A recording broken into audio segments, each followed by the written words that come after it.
अस्सलाम वालेकुम, मैं हूं वैस मंगलवाला और आप देख रहे हैं एक नया जाविया।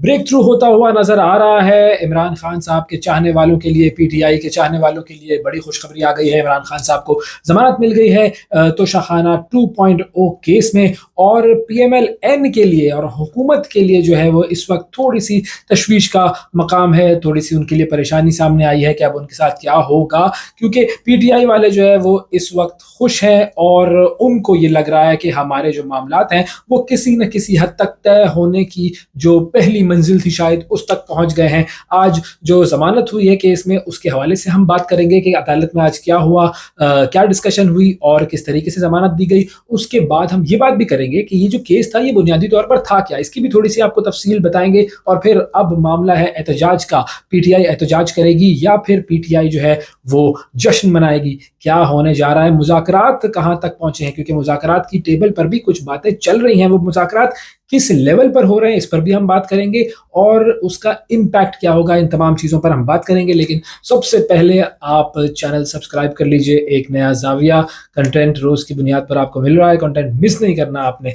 तो अगर कंटेंट को आप देखना चाहते हैं और पाकिस्तान की सियासत में और दुनिया भर में क्या हो रहा है अगर आप ये जानना चाहते हैं, एक नया जाविया इज़ द प्लेटफॉर्म। सबसे पहले जी बात करते हैं जी कि पीटीआई का मोरल बढ़ गया है, पीएमएल-एन का जो मोरल है वो थोड़ा कम हुआ है, जमानत हो गई है 2.0 केस में। अब ये 10-10 लाख रुपए के एवज ये जमानत हुई है, 10-10 लाख रुपए के मसले के जमा करवाए जाएंगे और जस्टिस जो है मियां गुल औरंगजेब उनकी जो उनकी उनकी तरफ से एक बहुत बड़ा फैसला आया। लेकिन ये जो फैसला आया ये एक बड़े क्रूशल टाइम पर आया। इस फैसले की जो टाइमिंग है वो बड़ी इंपॉर्टेंट है और जाहिर है जो इमरान खान साहब के जो वकील हैं सलमान सफदर साहब, वो तो इसको एक बहुत बड़ी कामयाबी करार दे रहे हैं। लेकिन वैसे अगर हम देखें तो ये इसकी जो टाइमिंग है वो बड़ी इंपॉर्टेंट है। जाहिर है ये फैसला कोई 2 महीने पहले भी आ सकता था, 3 महीने पहले भी आ सकता था। आज इस फैसले का आना ये क्या कह रहा है, एक ये कोई इत्तेफाक है, हसीन इत्तेफाक कहें इसको, या फिर हम यूँ कहें कि ये कोई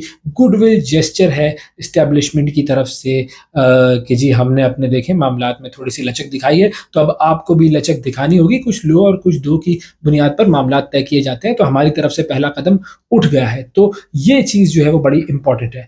अच्छा, अब ज़रा इस केस में आज हुआ क्या, इसकी तफसील मेरे पास है, मैं ज़रा आपको बताता हूँ, बुनियादी चीज़ें आपको बता देता हूँ कि पीटीआई के जो लीगल काउंसिल है बैरिस्टर सलमान साहब, उन्होंने बैरिस्टर सलमान सफदर, उन्होंने बेसिकली अपना जो आर्ग्यूमेंट दिया वो ये था कि इस केस में जो बुनियादी मुद्दा ये है कि इमरान खान साहब ने, बुशरा बीबी ने अपने ज़ाती फ़ायदे के लिए मुल्क को नुकसान पहुंचाया है, ये बुनियादी चीज़ थी। अच्छा, अब उन्होंने ये कहा कि देखें चार्जशीट जो है उसमें इस बात को क्लियरली मेंशन नहीं किया गया है कि सेंट्रल एक्यूज्ड कौन है इस केस में, असल जो मुजरिम है वो कौन है। और फिर दूसरी चीज़ ये कि ये जो केस है ये 3 साल के बाद बनाया गया है, जो इंसिडेंट जिसको कोट किया जा रहा है उसके 3 साल के बाद ये केस बनाया गया है। ये एक बहुत इंपॉर्टेंट पॉइंट था जो कि उन्होंने कहा। अच्छा, फिर उन्होंने ये बात भी कही कि जो तोशा खाना की जो पॉलिसी है उसके खिलाफ किसी भी किस्म का काम नहीं किया गया है इमरान खान साहब की तरफ से, ना बुशरा बीबी की तरफ से, तो इसीलिए ये केस बनता ही नहीं है। क्योंकि जब आप पॉलिसी की खिलाफ वर्जी करेंगे तो केस बनेगा। यहाँ पर किसी किस्म की पॉलिसी की कोई भी खिलाफ वर्जी नहीं हुई है, जो प्रोसीजर था वो मुकम्मल तौर पर फॉलो किया गया। अब जो एफआईए के जो प्रोसिक्यूटर थे उन्होंने जवाब में क्या कहा, उन्होंने ये कहा कि देखें जो बल्गारी का जो गिफ्ट सेट था जिसका मामला था, मैं आपको बताऊंगा एग्जैक्टली तफसील क्या है इस केस की, क्या मिला था और क्या उसकी वैल्यूएशन हुई। लेकिन एफआईए के जो प्रोसिक्यूटर थे उन्होंने कहा कि ये जो बल्गारी का जो गिफ्ट सेट है ये तोशा खाना में रजिस्टर्ड नहीं किया गया था। और उन्होंने कहा कि ये पीटीआई की जो बानी है इमरान खान साहब और उनकी जो बेगम साहिबा हैं बुशरा बीबी साहिबा, उन्होंने अंडर वैल्यू किया है इन गिफ्ट्स को और इस वजह से कौम को, मुल्की खजाने को नुकसान पहुंचाया गया। ये केस असल में है क्या, बुशरा बीबी को बल्गारी का एक ज्वेलरी सेट मिला था और ये मिला था जी उनको जब वो सऊदी अरब गई थी। और ये सऊदी अरब में 7 से 10 मई 2021 में उनका जो दौरा था उसमें सऊदी अरब की तरफ से इनको ये गिफ्ट दिए गए थे, जिसमें ये एक ज्वेलरी सेट था बल्गारी का।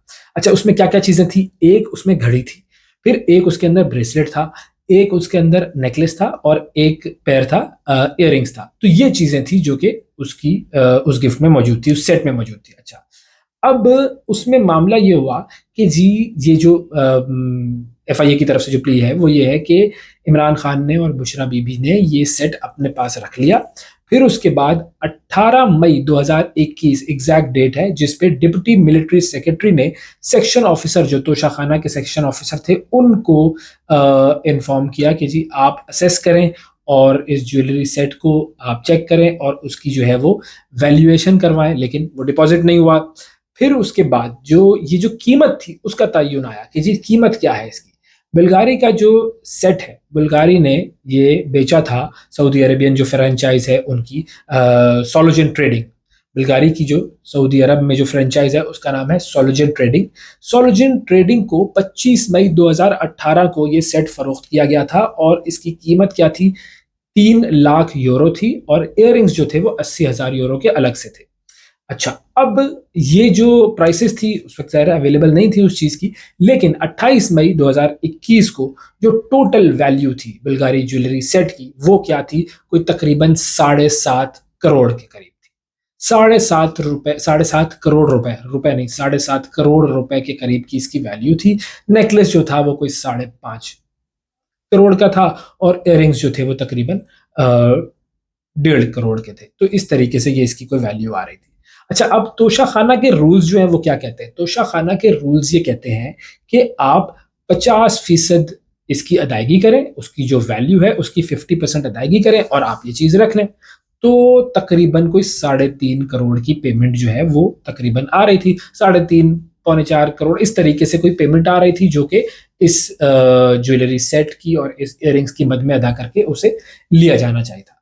अच्छा, अब नैब रेफरेंस ये कहता है कि ये जो ज्वेलरी सेट था इसको किया गया अंडर वैल्यू और कोई तकरीबन 32-33 तकरीबन मिलियन रुपए, यानी कि कोई तकरीबन 3.5 करोड़ रुपए का जो है वो नुकसान नेशनल ट्रेजरी को पहुंचाया गया। 3.5 करोड़ का तकरीबन ये 3.28 करोड़ रुपए, टू बी एग्जैक्ट अगर मैं बात करूं तो 3.28 करोड़ रुपए का नुकसान पहुंचाया गया इससे कौमी खजाने को। तो ये है असल मुद्दा इस केस का। अब जमानत तो दे दी गई है इस केस में। अच्छा, अब मामला क्या, देखिए इस वक्त है क्या सूरत हाल कि पीटीआई ने डाला हुआ है इस वक्त प्रेशर हुकूमत पे, इस्टेब्लिशमेंट पे, तमाम लोगों पर कि जी हम करने जा रहे हैं एहतजाज और बड़ा ज़बरदस्त किस्म का एहतजाज होगा, लाखों लोग आ जाएंगे वगैरह वगैरह ये वो। दूसरी तरफ हुकूमत का जो स्टैंड है वो ये क्या है, मोहसिन नकवी साहब कह चुके हैं बड़ा ज़बरदस्त, उन्होंने भी जो है वो इस वक्त एक स्टैंड लिया हुआ है दबंग किस्म का। वो कहते हैं जो लोग आएंगे एहतजाज में उनके हम शनाख्ती कार्ड कैंसिल कर देंगे, हम उनकी जो है वो पासपोर्ट्स कैंसिल कर देंगे और बेसिकली उनकी जो कौमी शनाख्त है वो उनसे छीन ली जाएगी। तो आप लोग तैयार रहिए। और ज़ाहिर है गिरफ्तारियां वगैरह और डंडेबाजी जो होती है वो तो अलग ही होगी ना, लेकिन इस वक्त जो स्टैंड लिया हुआ है मोहसिन नकवी साहब ने वो बड़ा हार्ड किस्म का स्टैंड है। अच्छा, अब एक तरफ तो ये मामला है कि जी एहतजाज होगा या नहीं होगा, इस पर एक जंग चल रही है हुकूमत की और इस्टेब्लिशमेंट की। दूसरी तरफ कुछ मुज़ाकरात की भी आवाज़ें आ रही हैं। ये जो बार बार गंडापुर साहब और बैरिस्टर गौहर साहब इमरान खान साहब से जो मिले हैं इन एक दो दिनों में, बार बार ये मुलाकात हुई है, तो जाहिर है ये मामला कहीं ना कहीं जा रहा है। वो उनसे डायरेक्शंस ले रहे हैं और डायरेक्शंस के मुताबिक जो है बातें आगे जाकर कर रहे हैं, क्योंकि मुज़ाकरात की टेबल पर कोई ना कोई नुमाइंदा होना चाहिए। तो ये दो लोग ऐसे हैं, बैरिस्टर गौहर और अली अमीन गंडापुर साहब, जो कि इमरान खान साहब का मैसेज लेते हैं, उनसे डायरेक्शंस लेते हैं और फिर आगे जाकर पहुंचा देते हैं। अब जो जो डिमांड्स थी कि जी 26वीं तरमीम ख़त्म की जाए, वो डिमांड पूरी हो नहीं सकती। हमारा मैंडेट वापस किया जाए, ये भी डिमांड ऑब्वियसली पूरी नहीं हो सकती। हुकूमत तो ज़ाहिर है छोड़ी नहीं जाएगी। लेकिन इसमें एक चीज़ जो है बीच में वो एक आई है, वो शोशा मैं आपको बताता हूँ। असल जो तीसरी चीज़ है वो है बेगुनाह गिरफ्तार कैदियों की रिहाई, और उसमें सबसे इंपॉर्टेंट है इमरान खान साहब की रिहाई। तो असल जो मुज़ाकरात का गेम है वो हो रहा है इस टारगेट को अचीव करने के लिए कि इमरान खान साहब को रिहा करवाया जाए। अब ये किस तरह रिहाई होती है, क्योंकि अभी ये जो जमानत मिल गई तो इस्लामाबाद में कोई ऐसा केस नहीं है जिसमें इमरान खान साहब की गिरफ्तारी पड़ी हो। कुछ लाहौर में केसेस हैं, उनमें देखते हैं कि आगे क्या होता है।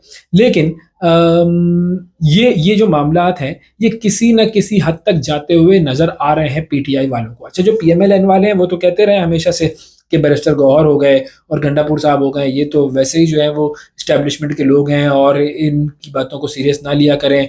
लेकिन उससे हमें ये अंदाज़ा होता है कि यही ब्रिज का किरदार अदा कर रहे हैं और इमरान खान साहब ने भी इन पर एतमाद करके इनको जो है वो इजाज़त दी है कि आप आगे बात करें। ये अलग बात है कि पीटीआई वाले जो है बहुत सारे इनके ऊपर एतबार नहीं करते और पीटीआई में बहुत इस वक्त पड्डे भी हो रहे हैं, तो वो एक अलग चीज़ है। लेकिन जो मुज़ाकरात हैं, उनके हवाले से असल चीज़ ये है कि मुज़ाकरात इस वक्त टॉप लेवल पर नहीं हो रहे हैं। मुज़ाकरात हो रहे हैं इस वक्त मिड लेवल पर। यानी कि एस्टेब्लिशमेंट की तरफ से भी कुछ पहले डूज़ एंड डोंट्स, प्रोटोकॉल्स वगैरह ये सारी चीज़ें तय हो जाएँगी मिड लेवल पर। खान साहब की टीम की तरफ से भी कुछ चीज़ें तय हो जाएँगी, डूज़ एंड डोंट्स। जब ये तय हो जाएँगे मामलात मिड लेवल पर, तो फिर टॉप लीडरशिप आगे इन्वॉल्व होगी इन मामलात पे कि अच्छा जी ठीक है, अब ये चीज़ें हमारे सामने आ गई, अब हमें किस डायरेक्शन में जाना है। तो उस वक़्त फिर फैसला होगा कि इस हुकूमत का करना क्या है, जो इस वक़्त हुकूमत है। क्योंकि ज़ाहिर है, जो हुकूमत लेकर आई है इस वक़्त एस्टेब्लिशमेंट, अगर उसे हटाना है, तो उसे भी कोई न कोई वजह बतानी होगी, कोई वजह बनानी पड़ेगी कि जी किस वजह से हम आपको हटा रहे हैं। और वो जो रीज़न है, वो एक तो उस गवर्नमेंट को दिया जाएगा, दूसरा अवाम को दिया जाएगा। कोई न कोई बहाना तो बनाया जाएगा हुकूमत को हटाने का, हुकूमत को गिराने का। तो बहरहाल, यानी कि कुछ न कुछ, कुछ लो कुछ दो की बुनियाद पर ये सारे मामलात तय होते हैं। तो अब कुछ लो और दो किस-किस की तरफ से और किस-किस को होगा। सबसे पहली चीज़ ये है कि अगर ये मुज़ाकरात कामयाब होते हैं, तो इमरान खान साहब की तरफ से क्या लो और क्या दो का मामला होगा। इमरान खान साहब जेल से छूटते हैं, तो उनको तो बेनिफिट मिल जाएगा कि जी वो जेल से बाहर आ गए। अब इमरान खान साहब देंगे क्या? इमरान खान साहब कॉम्प्रोमाइज़ किस चीज़ के ऊपर करेंगे? ये एक बहुत बड़ा सवाल है, ठीक है? एक तो ये कि वो जो एहतजाज है वो कैंसल हो जाएगा, लेकिन उनकी जो सियासत है, उसमें ज़ाहिर है सियासत का मकसद ये है कि वो हुकूमत हासिल करें और मुल्क को कौम की खिदमत वगैरह करें, जो भी बातें की जाती हैं। तो वो अब क्या चीज़ छोड़ने को तैयार हैं? कब तक इस हुकूमत को चलने दिया जाएगा? कब दोबारा उनकी बारी आएगी? ये सारी मोडालिटीज़ जो हैं, ये तय होनी है, ये सबसे इम्पोर्टेंट चीज़ है। तो इमरान खान साहब किस तरह की चीज़ों पर कॉम्प्रोमाइज़ करेंगे, ये मोडालिटीज़ हैं जो कि डिसाइड होनी है। दूसरी चीज़ ये कि जो पब्लिक है, उसको किस तरह सैटिस्फाई किया जाएगा। एहतजाज की कॉल मौखर की जाएगी, पहले भी एहतजाज की कॉलें दी जाती रही हैं, मौखर होती रही हैं, ये तो हो जाएगा। पब्लिक को तो सैटिस्फाई करना आसान काम होता है, लेकिन चूँकि इमरान खान की जो सारी सियासत है, वो एक एहतजाजी सियासत इस वक़्त चल रही है, तो अब उसको कैसे वो मैनेज करेंगे, ये उनको देखना है। दूसरी चीज़ ये कि जो हुकूमत है, उसको कैसे राज़ी किया जाएगा एस्टेब्लिशमेंट की तरफ से कि जी आप कब तक हुकूमत में रहें। मतलब आपने एक टाइम गुज़ार लिया यहाँ पर वज़ारत-ए-उज़्मा पर शहबाज़ शरीफ़ साहब ने, और हुकूमत जो है वो जो भी काम कर रही है और एक तसलसल से काम कर रही है, और हुकूमत कह रही है कि हम इकोनॉमी को भी इम्प्रूव कर रहे हैं और सारी दुनिया में भी हमारी बेहतर हो रही है वैल्यू। तो ये जो हुकूमत है, इसको मज़ीद कब तक का टाइम दिया जाएगा? ये एक बहुत बड़ा सवाल है। जब ये चीज़ तय हो जाएगी, तो फिर मामलात हमारे सामने खुलकर सामने आ जाएँगे। ये कब तय होता है, कितने दिन में तय होता है, ये कुछ दिन में पता चल जाएगा। Let's hope for the best. अल्लाह हाफ़िज़।